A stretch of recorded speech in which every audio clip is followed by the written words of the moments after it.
जोया की आंखों में जलती ईर्ष्या ने अब एक खतरनाक साजिश का रूप ले लिया था। वो सिर्फ आर्यन की दौलत नहीं, बल्कि उस रुतबे को वापस पाना चाहती थी जो अब मीरा के पास था। जोया ने सीधे हमला करने के बजाय आर्यन के बिजनेस साम्राज्य की नींव हिलाने का फैसला किया। उसने आर्यन के सबसे बड़े प्रोजेक्ट के पेपर्स के साथ छेड़छाड़ की और सारा इल्जाम मीरा की आर्किटेक्चरल फर्म पर डाल दिया। अगली सुबह ऑफिस में हड़कंप मच गया। बोर्ड मेंबर्स मीरा पर सवाल उठा रहे थे। आर्यन अपने केबिन में खामोश बैठा था, उसकी आंखों में लालिमा थी। जब मीरा अंदर आई तो उसे लगा आर्यन उस पर शक करेगा। आर्यन, मैंने कुछ नहीं किया, ये सब झूठ है। मीरा की आवाज रुआंसी थी। आर्यन अपनी कुर्सी से उठा और धीरे धीरे मीरा की ओर बढ़ा। उसने केबिन का दरवाजा लॉक किया और ब्लाइंड्स नीचे गिरा दिए। मीरा को लगा वह गुस्सा करेगा, लेकिन आर्यन ने उसे झटके से अपनी बाहों में भर लिया। मुझे सफाई मत दो मीरा, मैं जानता हूं ये जोया की चाल है, आर्यन ने उसकी पीठ सहलाते हुए कहा। लेकिन इस वक्त बाहर की दुनिया तुम्हें गुनहगार देख रही है। तुम्हें कुछ समय के लिए अंडरग्राउंड होना होगा, मेरे साथ। आर्यन मीरा को शहर से दूर अपने एक सीक्रेट पेंट हाउस में ले गया, जिसके बारे में जोया को भी नहीं पता था। वहां पहुंचते ही सुरक्षा का एहसास और अकेलेपन ने उनके बीच के तनाव को एक गहरे जुनून में बदल दिया। पेंटहाउस की छत पर बने प्राइवेट पूल के किनारे चांदनी रात में आर्यन ने शराब का एक ग्लास हाथ में लिया। उसने मीरा को देखा, जो सफेद सिल्क की नाइटी में ठंडी हवा से कांप रही थी। इधर आओ मीरा, आर्यन ने भारी आवाज में हुक्म दिया। मीरा जैसे ही उसके पास पहुंची, आर्यन ने उसे अपनी गोद में बैठा लिया। जोया को लगता है कि वो मुझे तुम पर शक करने के लिए मजबूर कर देगी। उसे नहीं पता कि जब दुनिया मेरे खिलाफ होती है तो मुझे सिर्फ तुम्हारी धड़कन की जरूरत होती है खुद को शांत रखने के लिए। उसने मीरा के चेहरे पर झुके बालों को हटाया और उसके कंधे पर अपनी गर्म सांसें छोड़ते हुए कहा, आज रात मैं तुम्हें ये बताना चाहता हूं कि तुम मेरी कितनी बड़ी कमजोरी हो और कितनी बड़ी ताकत। आर्यन का हाथ मीरा की नाइटी के अंदर सरकने लगा, जिससे मीरा की सांसें थम गईं। उसने मीरा को अपनी ओर घुमाया और उसे पूल की रेलिंग के सहारे सटा दिया। रात की खामोशी में केवल समंदर की लहरों और उनकी भारी होती सांसों की आवाज थी। आर्यन, अगर हम पकड़े गए तो? मीरा ने उसकी आंखों में देखते हुए पूछा, जहां सिर्फ और सिर्फ प्यास थी। तो हम साथ डूबेंगे, आर्यन ने जवाब, और मीरा के लबों को बेहद सख्ती और दीवानगी के साथ अपने कब्जे में ले लिया। वो रात उनके लिए किसी जंग से कम नहीं थी। एक तरफ दुनिया की साजिशें और दूसरी तरफ उनकी बेकाबू शारीरिक तड़प। आर्यन ने मीरा के बदन के हर हिस्से को ऐसे छुआ जैसे वो उसे दुनिया के हर खतरे से बचा लेना चाहता हो।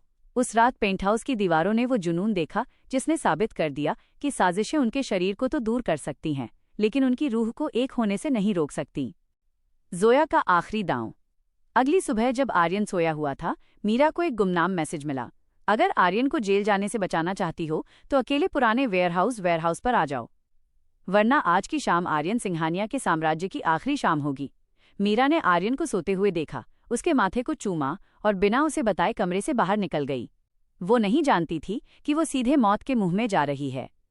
मीरा के जाते ही कमरे की शांति और भी गहरी हो गई थी, लेकिन आर्यन की छठी इंद्री ने उसे जगा दिया। जैसे ही उसने अपने पास बिस्तर को खाली पाया, उसके माथे पर चिंता की लकीरें उभर आईं। उसने तुरंत अपना फोन चेक किया और मीरा की लोकेशन ट्रैक की। वो वेयरहाउस की ओर जा रही थी। बेवकूफ लड़की, तुमने मुझे बताया क्यों नहीं? आर्यन दहाड़ा और बिना जूते पहने ही अपनी गन उठाकर कार की ओर भागा।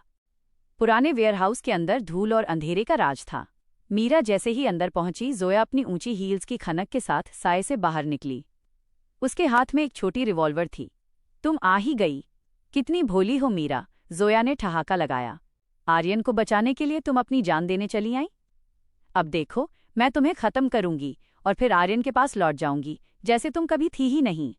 जोया ने ट्रिगर पर उंगली रखी ही थी कि अचानक वेयरहाउस का मुख्य दरवाजा एक जोरदार धमाके के साथ खुला। आर्यन सिंघानिया अंदर था, उसकी आंखें किसी जंगली भेड़िए की तरह चमक रही थीं। जोया, हाथ नीचे करो, आर्यन की आवाज गूंजी। जोया घबरा गई और उसने बंदूक मीरा की कनपट्टी पर टिका दी। पीछे हटो आर्यन, वरना मैं इसे अभी मार दूंगी। आर्यन ने अपनी गन नीचे फेंक दी। वो धीरे धीरे आगे बढ़ा। तुम्हें लगता है कि तुम मुझे डरा सकती हो? जोया, तुम मुझे जानती हो, मैंने मौत को फुटपाथ पर करीब से देखा है। अगर मीरा को एक खरोंच भी आई तो मैं तुम्हें वो मौत दूंगा जिसके बारे में नरक भी नहीं सोच सकता। जैसे ही जोया का ध्यान भटका, आर्यन ने बिजली की फुर्ती से एक लोहे की रॉड जोया की ओर फेंकी और मीरा को अपनी ओर खींच लिया। पुलिस ने उसी वक्त वेयरहाउस को चारों तरफ से घेर लिया। जोया पकड़ी गई, लेकिन जाते जाते वो चीखी, तुम इसे बचा तो लोगे आर्यन, पर तुम खुद को कैसे बचाओगे? मेरा बदला अभी खत्म नहीं हुआ। खौफ के बाद का जुनून, बोल्ड और डार्क रोमांस। आर्यन मीरा को लेकर वापस पेंट हाउस पहुंचा। मीरा बुरी तरह कांप रही थी। जैसे ही वे कमरे के अंदर आए, आर्यन ने मीरा को झटके से अपनी ओर घुमाया। उसका गुस्सा अब 7वें आसमान पर था। तुम्हारी हिम्मत कैसे हुई अकेले जाने की? आर्यन ने मीरा को दीवार से सटा दिया। उसके दोनों हाथ मीरा के चेहरे के पास मजबूती से जमे थे। अगर तुम्हें कुछ हो जाता तो मैं जिंदा कैसे रहता? मीरा रोने लगी। मैं बस तुम्हें बचाना चाहती थी आर्यन। आर्यन का गुस्सा अब बेकाबू जुनून में बदलने लगा। उसने मीरा की आंखों के आंसुओं को चूमा और फिर उसके होठों पर इतना गहरा और हिंसक चुंबन लिया कि मीरा की सिसकी निकल गई। इस प्यार में आज एक डर था, उसे खो देने का डर। उसने मीरा की नाइटी को बीच से फाड़ दिया और उसे अपनी नग्न छाती से लगा लिया। कभी मत जाना, कभी नहीं, उसने मीरा की गर्दन पर अपने दांत गड़ाते हुए कहा। आज का रोमांस कोमल नहीं था, इसमें एक दावा था, एक हक था। आर्यन मीरा के शरीर के हर इंच को इस तरह महसूस कर रहा था जैसे वो यकीन करना चाहता हो कि वो सच में उसके पास है। पेंट हाउस के ठंडे फर्श पर ही आर्यन ने मीरा को अपने नीचे दबा लिया। उनकी सांसें एक दूसरे में उलझ गई थीं। आर्यन की उंगलियां मीरा के बदन पर निशान छोड़ रही थीं और मीरा भी उसे उतनी ही शिद्दत से अपनी ओर खींच रही थी। उस रात साजिश की कड़वाहट उनके जिस्मानी मिलन की मिठास में पूरी तरह घुल गई। अगली सुबह जब सब कुछ शांत लग रहा था, आर्यन के बिजनेस पार्टनर का कॉल आया। आर्यन, जोया तो सिर्फ एक मोहरा थी। असली मास्टरमाइंड कोई और है, कोई ऐसा जिसे हम मरा हुआ समझ रहे थे। आर्यन ने खिड़की के बाहर देखा जहां काली बादलों की फौज जमा हो रही थी। क्या ये वही शख्स था जिसने सालों पहले आर्यन के परिवार को तबाह किया था? आर्यन की जिंदगी में आए इस नए तूफान ने सब कुछ हिलाकर रख दिया था। जोया तो बस एक मोहरा थी, लेकिन असली खिलाड़ी अब भी सायों में छिपा था। इसी तनाव के बीच मीरा की तबीयत कुछ दिनों से ठीक नहीं थी। पेंट हाउस की ठंडी सुबह में मीरा आईने के सामने खड़ी थी। उसका चेहरा पीला पड़ा था, लेकिन उसकी आंखों में एक अजीब सी चमक थी। उसने हाथ में पकड़ी हुई स्ट्रिप को देखा, 2 गुलाबी लाइनें। मीरा के हाथ कांपने लगे। वो डर और खुशी के बीच झूल रही थी। तभी आर्यन पीछे से आया और उसने मीरा को अपनी बाहों में भर लिया। मीरा, तुम तैयार नहीं हुई? हमें आज सिटी काउंसिल की मीटिंग में जाना है। मीरा ने धीरे से पलटकर वो स्ट्रिप आर्यन की ओर बढ़ा दी। आर्यन ने उसे देखा और कुछ पलों के लिए जैसे उसकी सांसें रुक गईं। मीरा, क्या ये सच है? मीरा ने धीरे से सिर हिलाया। आर्यन की आंखों में आंसू आ गए। वही सख्त बिलियनियर आज एक बच्चे की तरह भावुक था। उसने मीरा को ऊपर उठाया और गोल गोल घुमाने लगा। मैं पिता बनने वाला हूँ। मीरा, तुमने मुझे दुनिया की सबसे बड़ी दौलत दे दी है। उसने मीरा को धीरे से बेड पर लिटाया और उसके पेट पर एक बेहद कोमल और लंबा चुंबन लिया। अब मैं तुम्हें और हमारे बच्चे को इस दुनिया की हर बुरी नज़र से बचाकर रखूंगा। खुशी का ये पल ज्यादा देर नहीं टिक पाया। आर्यन के फोन पर एक वीडियो कॉल आई। स्क्रीन पर एक नकाबपोश शख्स था जिसकी आवाज को आर्यन कभी नहीं भूल सकता था। बधाई हो आर्यन, सुना है सिंहानिया खानदान का वारिस आने वाला है। उस भारी और कर्कश आवाज ने आर्यन के खून को बर्फ बना दिया। तुम तो मर चुके थे बाबा। आर्यन की आवाज फटी रह गई। सामने उसका अपना चाचा बलराज सिंहानिया था, जिसने सालों पहले आर्यन के पिता की हत्या की थी और खुद को एक एक्सीडेंट में मृत घोषित कर दिया था। मैं मरा नहीं था आर्यन, मैं बस सही वक्त का इंतजार कर रहा था। अब जब तुम्हारे पास खोने के लिए बहुत कुछ है, तब मैं वापस आया हूँ। फोन कटते ही आर्यन ने कमरे की सारी लाइटें बंद कर दी और सुरक्षा घेरा बढ़ा दिया। मीरा बुरी तरह डर गई थी। आर्यन उसके पास आया और उसे अपनी गोद में खींच लिया। आर्यन, क्या होगा अब? मीरा सिसक रही थी। कुछ नहीं होगा। आर्यन ने उसे दीवार से सटा दिया और उसकी आंखों में आंखें डालकर कहा, अब मैं सिर्फ एक बिलियनियर नहीं हूं, मैं एक पिता हूं। और एक पिता अपने परिवार के लिए यमराज से भी लड़ सकता है। खौफ के उस माहौल में आर्यन का मीरा के प्रति आकर्षण और भी हिंसक और गहरा हो गया। वो मीरा को चूमने लगा।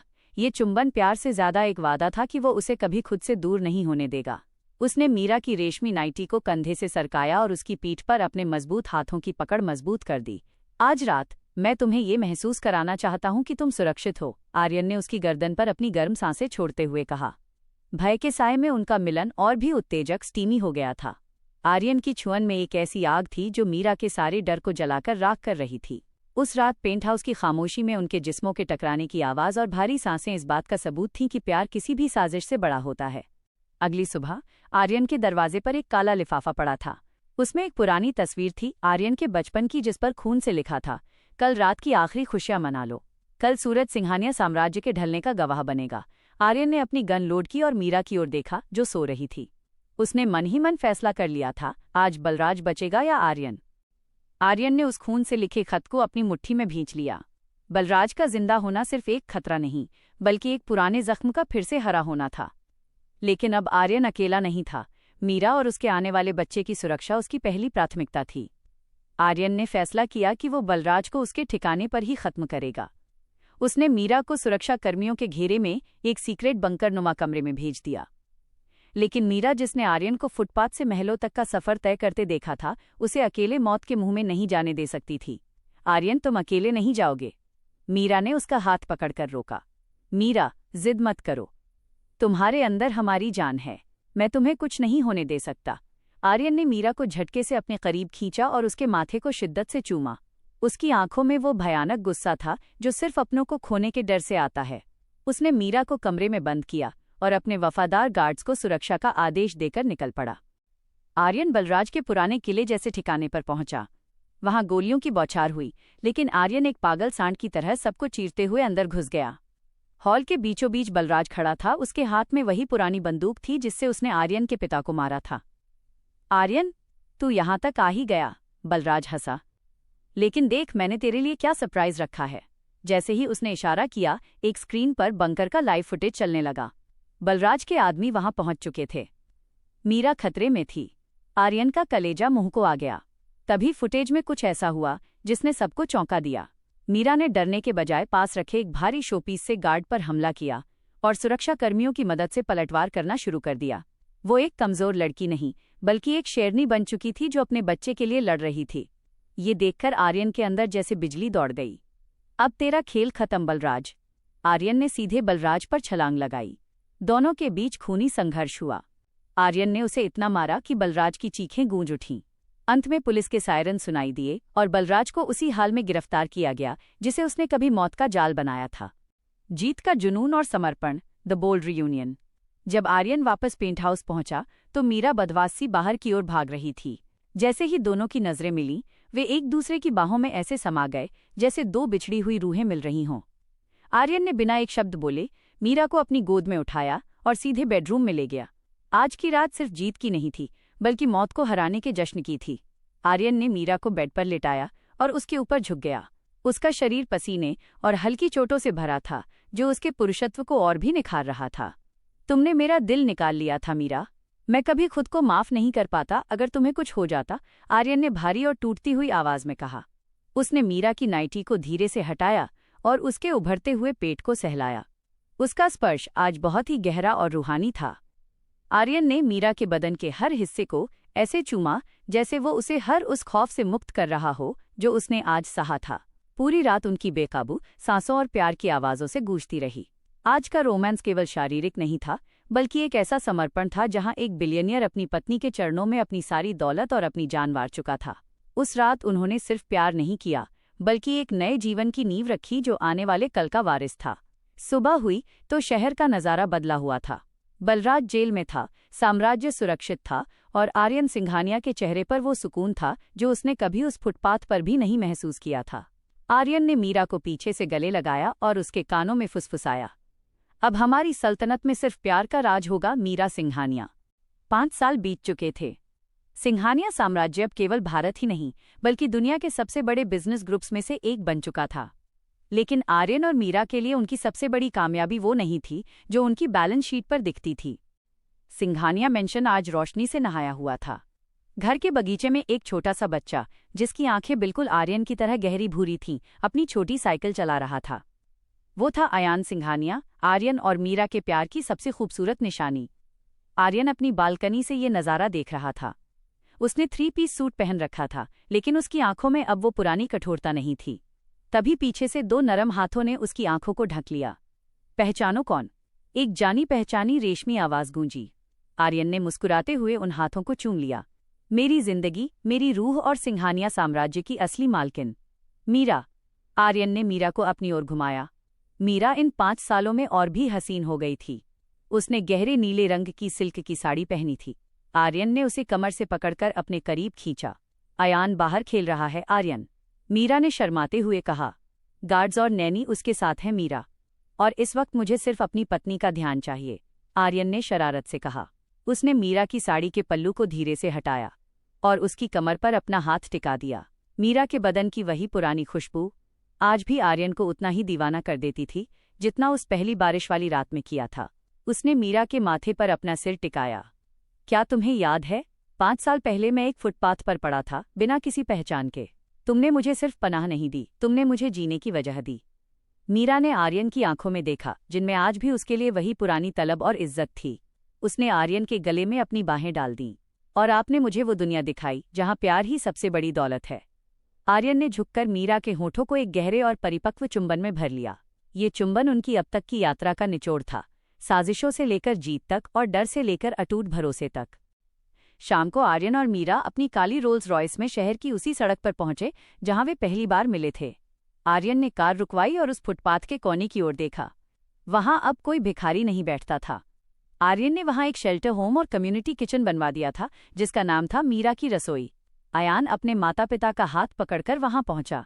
आर्यन नीचे झुका और अयान से बोला, बेटा, हमेशा याद रखना, इंसान की पहचान उसके कपड़ों या पैसों से नहीं, बल्कि उसकी इंसानियत और उसके प्यार से होती है। यहाँ तुम्हारी माँ ने एक अजनबी को खाना खिलाया था और वही खाना आज तुम्हें यहाँ तक लाया है। मीरा की आंखों में खुशी के आंसू थे। उसने अपना सिर आर्यन के कंधे पर रख दिया। सूरज ढल रहा था और उसकी सुनहरी किरणें इस मुकम्मल परिवार पर पड़ रही थीं। एक बिलियनियर जिसे दुनिया होमलेस समझती थी, उसे अपना सबसे खूबसूरत घर मिल चुका था, अपनी पत्नी की बाहों में और अपने बच्चे की मुस्कुराहट में। प्यार की कोई कीमत नहीं होती, लेकिन जब प्यार सच्चा हो तो वो एक इंसान को दुनिया का सबसे अमीर व्यक्ति बना देता है।